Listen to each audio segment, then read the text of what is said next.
a sin against the God of our fathers and against Zeus, the guardian of the race. If we do this, for just as the man who is unjust to strangers sins against Zeus, the God of hospitality, and one who is unjust to friends sins against Zeus, God of friendship, or whoever is unjust to his own family sins against the God of his fathers and against Zeus, the guardian of the family, from whom wrongs done to the family are not hidden.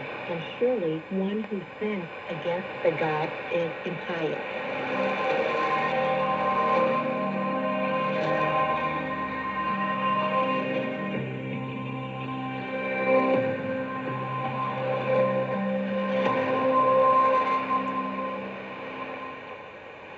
Very true, you say, but I am a poor man and quite without means. And if I have many children, from what source should I find food for them all? But pray, whence do the little birds, which are much poorer than you, eat their young, the swallow, and nightingales, and larks, and blackbirds? Homer speaks of them in these words. Even as a bird carries to her unfledged young whatever morsels she happens to come upon, though she fares badly herself.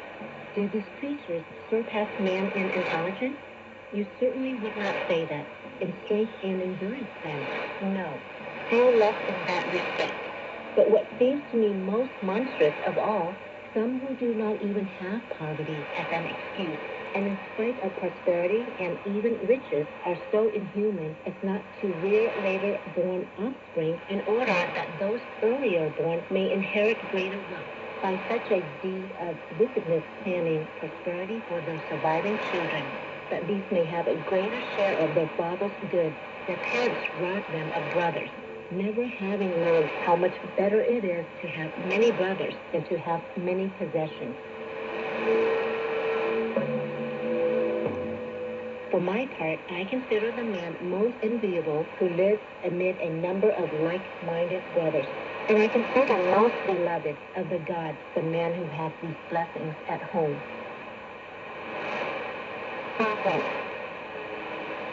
It is not possible to live well today unless one thinks of it at his last. What indictment can we make against tyrants when we ourselves are much worse than they? For we have the same impulses as theirs, but not the same opportunity to indulge them. If one were to measure what is agreeable by the standard of pleasure, nothing would be pleasanter than self-control.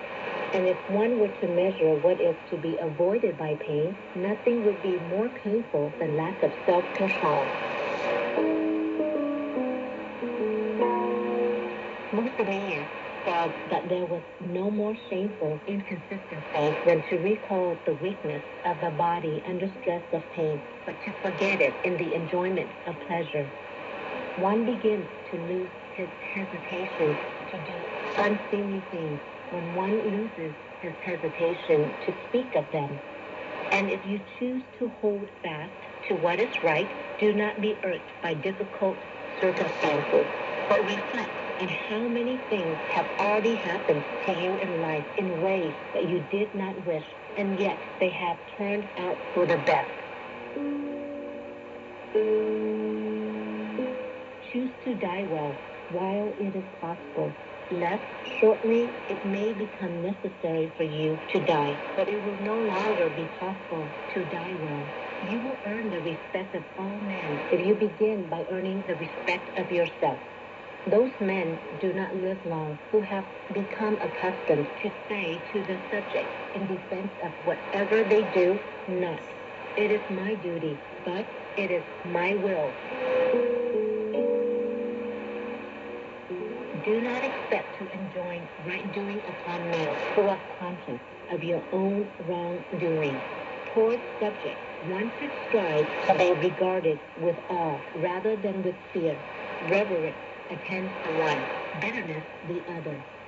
One man and one alone shall we consider rich, the man who has acquired the ability to want for nothing always and everywhere. Since the fates have spun out the lot of death for all alike, he is blessed who dies not late but well. And further, the notable sayings of Mussolini which come to my mind, this is life, Sula, that those who want to be in health should spend their lives taking care of themselves. 4. Reason should not be cast forth with the illness after it has effected a cure, but it should be allowed to remain in the soul to keep and guard the judgment. For the power of reason should not be compared to drugs, but to health-giving foods, since it introduces a good and healthy frame of mind into those to whom it becomes habitual. On the other hand, admonitions and warnings made when the emotions are at their greatest heat barely have any effect at all.